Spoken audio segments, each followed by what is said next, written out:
지난주 목요일 아침 나는 인천공항 출국장 벤치에 앉아 있었다. 옆에는 아내가 면세점 쇼핑백을 정리하고 있었고 나는 그저 창밖을 보며 생각에 잠겨 있었다. 올해로 7번째 해외여행이었다. 70살이 넘은 나이에 1년에 2번씩 이렇게 비행기를 타고 떠날 수 있다는 게 아직도 낯설었다. 그런데 그 순간 내 머릿속에는 이상하게도 30년 전 겨울이 떠올랐다. 40이 갓 넘었던 그때 나는 월급 봉투를 들고 집으로 돌아오는 길에 편의점 앞에서 한참을 서 있었다. 담배 한 갑을 사는 것조차 고민이 되던 시절이었다. 손에 든 1,000원짜리 지폐 2장이 너무나 무거웠다. 아내는 아이들 학원비를 마련하느라 밤늦게까지 재봉틀을 돌렸고 나는 회사 뒷돈으로 들어오는 야근 수당을 모아 쌀을 샀다. 공항 벤치에 앉아 있는 지금, 그때와 지금 사이의 시간이 도대체 어떻게 흘러왔는지 스스로도 신기할 따름이었다. 사람들은 내게 묻곤 했다. 어떻게 그 나이에 그렇게 여유롭게 사느냐고. 복권이라도 당첨됐느냐고. 나는 그럴 때마다 그저 웃으며 말을 흐렸다. 하지만 사실 그 답은 단순했다. 단순했지만 아무도 믿지 않을 만큼 지루하고 고된 시간들의 축적이었다. 42살 되던 해봄, 나는 우연히 회사 선배 한 명과 소주를 마시다가 이상한 이야기를 들었다. 그 선배는 나보다 10살쯤 많았는데 정년퇴직을 앞두고 있었다. 그는 술잔을 기울이며 나지막하게 말했다. 자기는 이제 월급이 끊기면 당장 다음 달부터 막막할 거라고.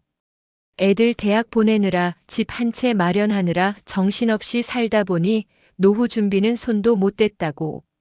그날 밤 나는 집에 돌아와 잠을 이루지 못했다. 천장을 보며 뒤척였다.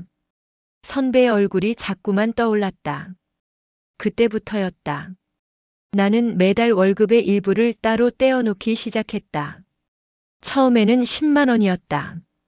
아내에게도 말하지 않았다. 말하면 당장 쓸 곳이 있다며 가져갈 게 뻔했기 때문이다. 큰아이 학원비가 올랐고 작은아이는 치과 치료를 받아야 했다. 겨울이 오면 보일러 기름값이 2배로 뛰었다. 나는 은행 창구에 가서 적금 하나를 들었다. 3년짜리였다. 그리고 그것이 끝나면 다시 들었다. 그렇게 반복했다. 하지만 쉽지 않았다. 43살 되던 해 가을, 큰아이가 대학에 합격했다. 등록금 고지서를 받아든 순간 나는 멈칫했다. 1,000만 원이 넘는 금액이었다. 아내는 내게 말했다. 적금을 깨자고. 나는 한참을 고민했다. 그날 밤 나는 은행 적금 통장을 꺼내 들여다봤다. 300만 원쯤 모여 있었다. 그걸 깨면 당장은 숨통이 트일 것 같았다. 하지만 나는 결국 그러지 않았다. 대신 친척에게 돈을 빌렸다. 이자를 물어가며 갚아나갔다. 아내는 그때 처음으로 나를 이상하게 쳐다봤다. 왜 있는 돈을 안 쓰고 빚을 지느냐고. 나는 대답하지 못했다. 설명할 수 없었다. 내가 두려운 건 지금이 아니라 20년 후였다. 60이 넘어서도 일을 해야 하는 삶, 70이 넘어 자식들에게 손을 벌려야 하는 노후, 그 막연한 불안이 나를 짓눌렀다. 45살이 되던 해 회사에서 퇴직연금 제도가 새로 생겼다. 인사팀 직원이 회의실에서 설명회를 열었다. 대부분의 동료들은 멍하니 앉아 있었다. 복잡한 용어들이 쏟아졌다. DB형, DC형, IRP. 나는 메모를 했다. 집에 돌아와서 인터넷을 뒤졌다. 밤새 자료를 읽었다. 그리고 이해했다. 지금 당장 손에 쥐는 돈보다 나중에 꾸준히 나오는 돈이 더 중요하다는 걸. 대부분의 동료들은 일시금으로 받는 쪽을 선택했다. 당장 집을 사거나 자녀 결혼 자금으로 쓸 수 있다는 이유였다. 점심시간에 식당에서 그들의 대화를 들었다. 누구는 강남의 아파트를 알아보고 있다고 했다. 누구는 딸 결혼 예물을 사야 한다고 했다. 나는 고민 끝에 연금으로 받기로 했다. 지금 당장은 적지만 나중에 꾸준히 나온다는 말이 마음에 걸렸다. 아내는 그때 처음 내 결정을 알고 화를 냈다. 왜 상의도 없이 그런 걸 정하느냐고. 큰아이 대학 등록금이 급한데 어쩌자는 거냐고. 나는 그저 고개를 숙였다. 말로 설명할 수 없었다. 아내는 며칠간 말을 걸지 않았다. 밥상을 차려놓고도 자기 방으로 들어가 버렸다. 나는 혼자 밥을 먹으며 생각했다. 내가 잘못 선택한 걸까? 하지만 마음을 바꾸지 않았다. 46살 되던 해겨울, 큰아이가 군대에 갔다. 그 바람에 집안 경제가 조금 숨통이 트였다. 나는 그 여유를 또다시 저축으로 돌렸다. 월 10만 원이던 적금을 20만 원으로 늘렸다. 동료들은 내게 물었다. 점심은 왜 맨날 도시락을 싸오느냐고. 회식 때는 왜 맨날 일찍 빠지느냐고. 나는 웃으며 넘겼다. 사실은 돈이 아까워서였다. 외식 한 끼에 10,000원, 회식 2차에 5만 원. 그 돈이면 한 달에 10만 원을 더 모을 수 있었다. 49살 되던 해 아내가 쓰러졌다. 과로였다. 병원에 입원했다. 나는 회사를 조퇴하고 병원으로 달려갔다. 침대에 누워있는 아내를 보며 나는 무너졌다. 내가 너무 모질게 산 걸까? 아내에게 너무 많은 걸 짊어지게 한 걸까? 의사는 말했다. 스트레스와 과로가 겹친 거라고. 충분히 쉬어야 한다고. 퇴원 후 나는 아내에게 말했다. 이제 일을 그만두라고. 내 월급으로 충분히 살 수 있다고. 아내는 고개를 저었다. 애들 대학 끝나기 전까지는 더 벌어야 한다고. 나는 그날 밤 혼자 술을 마셨다. 소주 한 병을 다 비웠다. 왜 이렇게 사는 건지, 도대체 언제까지 일해야 하는지 알 수 없었다. 50살이 넘어서는 국민연금에 추가납입을 시작했다. 월급이 조금씩 오르면서 여유가 생기기 시작했고 나는 그 여유를 고스란히 미래로 밀어넣었다. 친구들은 나를 이상하게 봤다. 왜 그렇게 악착같이 모으냐고. 인생 즐기면서 살아야지 않느냐고. 술자리에서 한 친구가 말했다. 자기는 작년에 유럽 여행을 다녀왔다고. 한 달치 월급을 다 써버렸지만 후회 없다고. 나는 고개를 끄덕였다. 부럽지 않다면 거짓말이었다. 하지만 나는 멈추지 않았다. 개인연금도 하나 더 들었다. 세액공제를 받을 수 있다는 말에 세무서까지 찾아가서 서류를 떼어왔다. 보험 설계사가 설명하는 복잡한 숫자들을 하나하나 메모하며 계산했다. 지금 10만 원을 더 넣으면 나중에 얼마가 된다는 계산표를 노트에 적어놓고 밤마다 들여다봤다. 아내는 그 모습을 보며 아무 말도 하지 않았다. 다만 가끔 한숨을 쉬었다. 52살 되던 해 작은 아이가 대학을 졸업했다. 취직도 했다. 그날 저녁 아이는 처음으로 월급으로 외식을 사겠다며 우리를 데리고 나갔다. 고깃집이었다. 아이는 신나서 고기를 구웠다. 나는 그 모습을 보며 눈시울이 뜨거워졌다. 이제 터널 끝이 보이는 것 같았다. 54살이 되던 해봄 나는 처음으로 계산을 해봤다. 지금까지 모은 돈, 앞으로 들어올 연금, 퇴직금까지. 종이에 적어가며 하나하나 더했다. 그리고 놀랐다. 65부터 매달 250만 원 정도가 나올 것 같았다. 국민연금, 퇴직연금, 개인연금을 합치면 나는 그 종이를 한참 들여다봤다. 정말 가능한 일일까? 꿈은 아닐까? 55살 무렵 아내가 처음으로 물었다. 대체 당신은 뭘 그렇게 준비하고 있는 거냐고. 나는 그제야 아내에게 모든 걸 보여줬다. 통장, 증서, 연금 가입 내역. 쌓인 서류가 한 무더기였다. 아내는 한참을 말없이 그 서류들을 들여다봤다. 하나하나 넘기며 읽었다. 그리고는 작은 목소리로 말했다. 당신이 이렇게까지 생각하고 있었는지 몰랐다고. 미안하다고. 나는 아내의 손을 잡았다. 손이 거칠었다. 세월이 묻어 있었다. 56살 되던 해 큰아이가 결혼을 했다. 결혼식 비용이 만만치 않았다. 하객도 많았고 예식장도 괜찮은 곳을 잡아야 했다. 나는 또다시 고민에 빠졌다. 적금을 깰까? 하지만 이번에는 아내가 말렸다. 아이 결혼 자금은 따로 준비해둔 게 있다고. 당신 노후 준비한 건 절대 건드리지 말자고. 나는 아내를 다시 봤다. 언제부터 이렇게 생각이 바뀐 걸까? 59살 되던 해 회사에서 희망퇴직 대상자 명단이 나왔다. 내 이름도 거기 있었다. 나는 별로 놀라지 않았다. 오히려 담담했다. 정년까지 1년 남았지만 어차피 비슷한 시기였다. 인사팀장이 나를 불렀다. 위로금을 얼마 줄 테니 희망퇴직을 하라고. 나는 고개를 저었다. 정년까지 일하겠다고. 그래야 퇴직연금이 제대로 나온다고. 60이 되던 해 나는 정년퇴직을 했다. 마지막 출근길에 회사 문을 나서면서 나는 울지 않았다. 대신 안도했다. 30년 넘게 다닌 회사였다. 청춘을 다 바친 곳이었다. 하지만 아쉬움보다는 후련함이 컸다.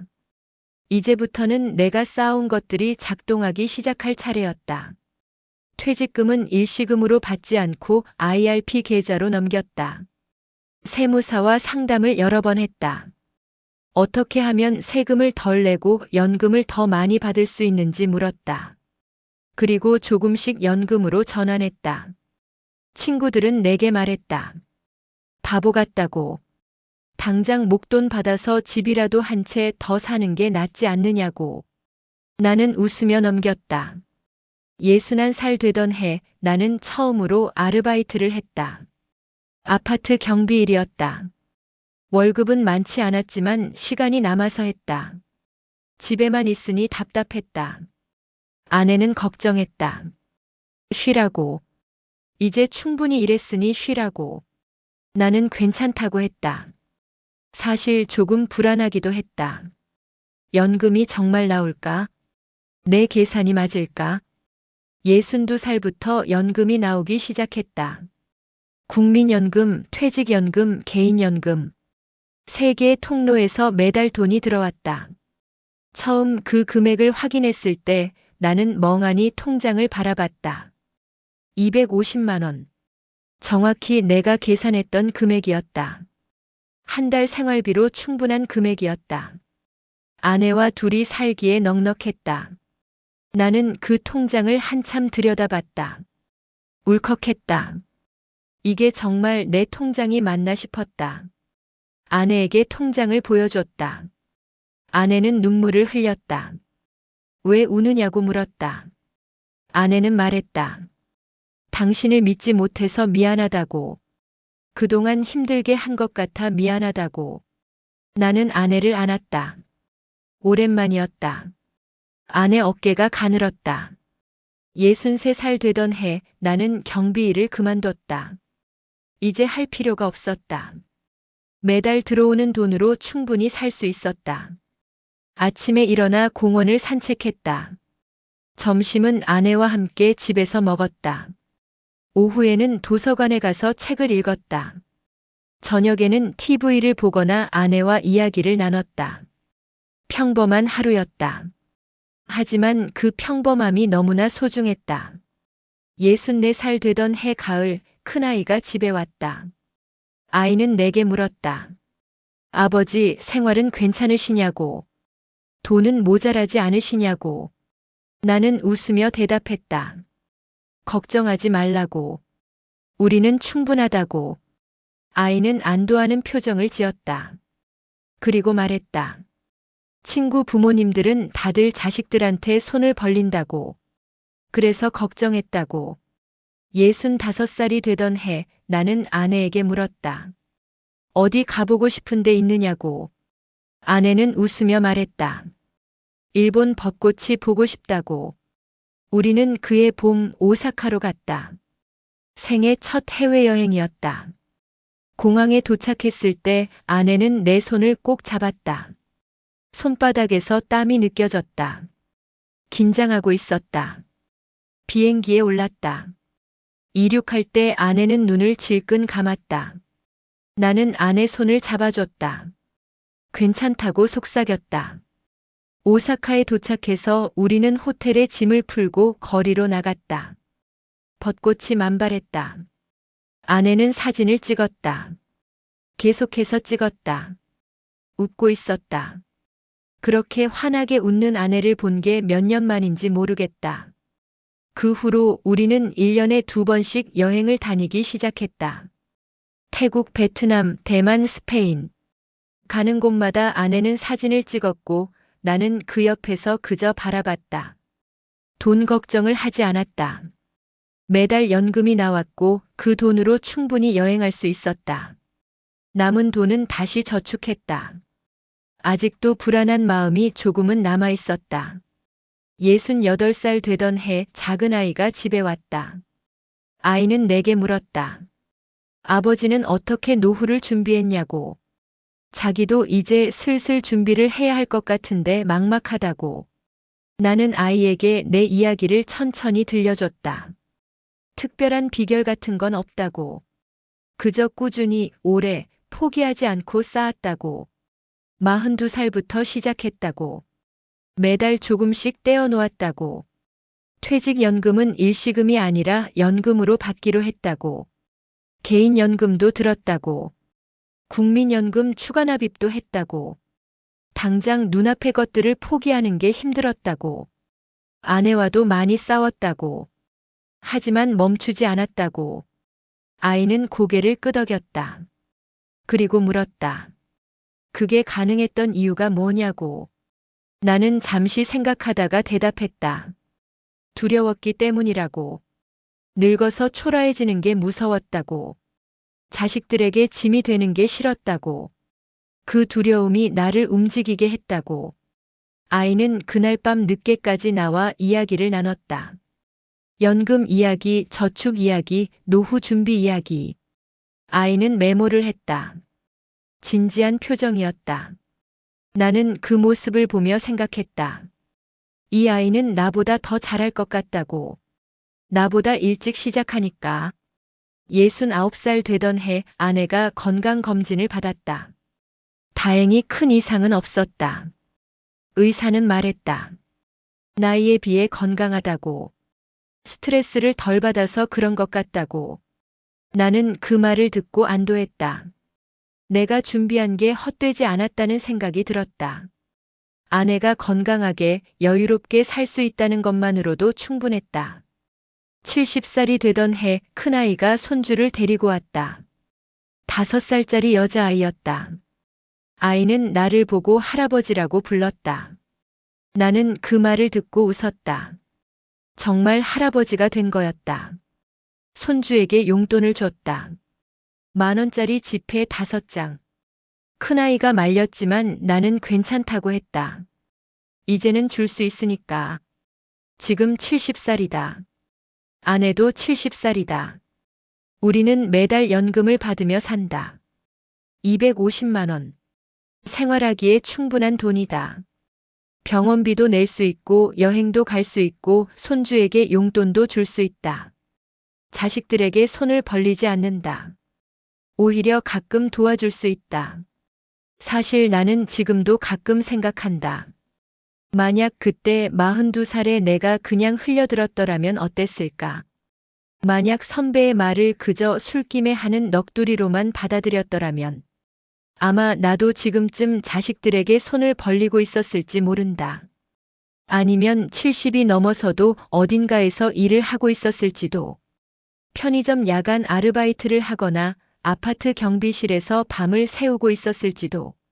하지만 나는 그러지 않았다. 30년 가까이 나는 매달 조금씩 미래를 샀다. 눈에 보이지 않는 것에 돈을 넣는 일은 참 어려웠다. 당장 손에 쥐어지는 것들이 늘 더 절실해 보였으니까. 새 옷, 좋은 차, 넓은 집. 친구들은 그런 것들을 샀다. 나는 사지 않았다. 대신 미래를 샀다. 그래서 나는 멈추지 않았다. 힘들어도 멈추지 않았다. 아내가 원망해도 멈추지 않았다. 주변에서 이상하게 봐도 멈추지 않았다. 그게 전부였다. 특별한 방법이 있었던 게 아니다. 그저 멈추지 않았을 뿐이다. 지금 내 통장에는 매달 돈이 들어온다. 일하지 않아도 아무것도 하지 않아도 그 돈으로 우리는 커피를 마시고 영화를 보고 비행기를 탄다. 아내는 요즘 자주 웃는다.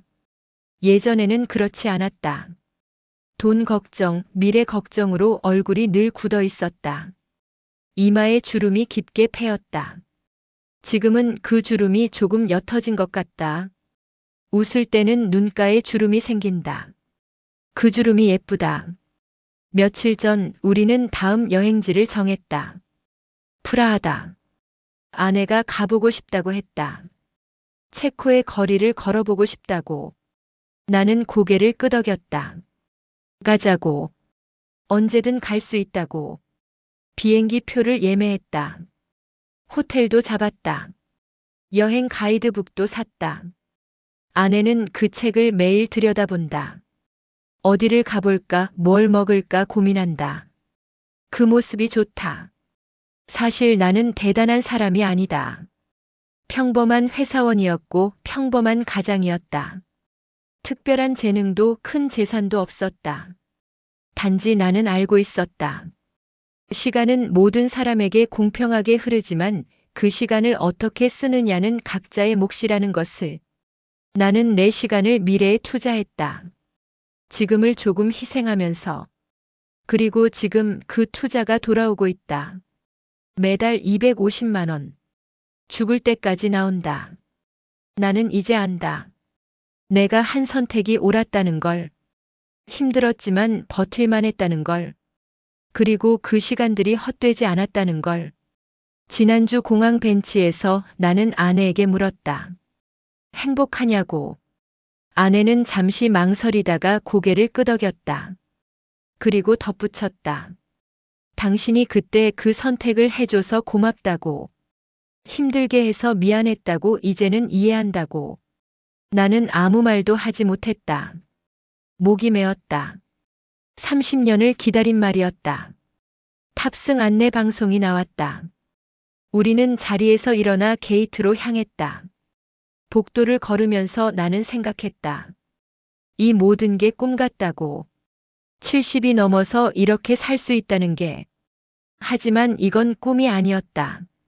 이건 30년 동안 내가 한 걸음씩 쌓아 올린 현실이었다. 매달 10만 원, 20만 원씩 모은 돈들이 모여서 지금의 연금이 되었다. 참았던 순간들이 모여서 지금의 여유가 되었다. 비행기에 올랐다. 창가 자리에 앉아 벨트를 맸다. 아내는 옆에서 기내지를 펼쳤다. 프라하 특집 기사를 보고 있었다. 나는 창밖을 바라봤다. 활주로 위의 하늘은 맑았다. 이륙 전 나는 마음속으로 혼잣말을 했다. 42살의 나에게 잘했다고. 버텨줘서 고맙다고. 포기하지 않아줘서 고맙다고. 그때 내가 포기했다면 지금의 나는 없었을 것이다. 그때 내가 당장의 편함을 선택했다면 지금의 여유도 없었을 것이다. 나는 그때의 나에게 감사했다.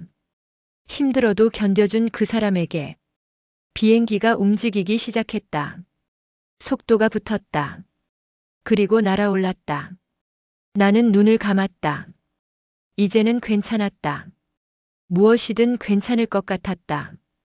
우리에게는 시간이 있었고 그 시간을 살아갈 여유가 있었으니까. 걱정 없이 웃을 수 있는 날들이 있었으니까. 창밖으로 구름이 보였다. 하얗고 부드러운 구름. 그 구름 위를 날아가는 기분이 이상했다. 70년을 살았지만 이런 기분은 처음이었다. 자유로웠다. 무엇에도 얽매이지 않는 느낌. 돈 걱정도 미래 걱정도 없는 순간. 아내가 내 손을 잡았다. 나는 아내를 봤다. 아내도 나를 보며 웃고 있었다. 우리는 말없이 손을 잡고 있었다. 그것만으로 충분했다. 더 이상 말이 필요 없었다. 착륙 안내 방송이 나올 때까지 나는 그저 그 여유 속에 몸을 맡겼다. 70년을 살았다. 그중 30년은 미래를 위해 참았다. 그리고 지금 그 참았던 시간들이 꽃이 되어 피어나고 있었다. 이제 나는 안다. 인생에서 가장 중요한 건 얼마나 많이 버느냐가 아니라 어떻게 준비하느냐라는 것을. 비행기가 천천히 하강하기 시작했다. 프라하가 가까워지고 있었다. 새로운 도시, 새로운 풍경. 70살의 나는 여전히 새로운 것을 경험하고 있었다. 그리고 이 모든 게 가능한 이유는 단 하나였다. 30년 전 42살의 내가 포기하지 않았기 때문이다.